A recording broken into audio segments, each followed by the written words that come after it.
vibrator has a backup supply of batteries taped to its fucking shaft, just in case. If things don't go according to plan, I filled my desk drawer with triple A's, double A's, and those silver circle ones too. God forbid all my sex toys stop doing their fucking jobs.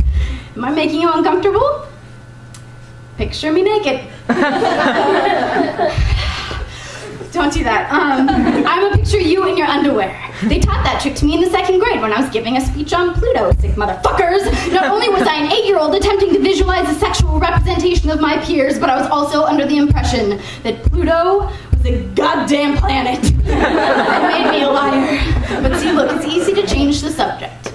Vibrators, Pluto, space, the final frontier. These are the voyages of the starship fuck her prize shit. Am I still naked to you?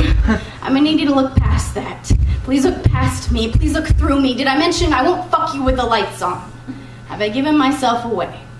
Stop. Vibrators, sex appeal, confidence, confidence, confidence. If I met you in a bar tonight, batted eyes at you, swung my hips at you, let a bra strap slip, if I got sloppy drunk for you, would you please do your best to see through me? I promise for the moments you fuck me, I can be a good liar. See, Pluto was just a planet for dreamers. When I am 2 drinks past too many, I might slip and give it all up. I might tell you about my bachelor's degree. I might tell you I'm an athlete. I might tell you my home is covered wall to wall in photographs I've taken of the places I have been and of the people that have held my hands to their hearts. I might fuck this up. Please look past me. Make me an object. Compare me to other bitches. Fine, go ahead. Picture me naked.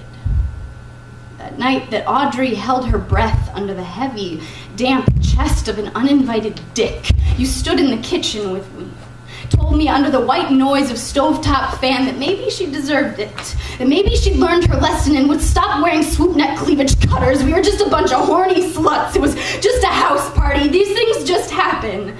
Stop. They never taught us sexuality in school.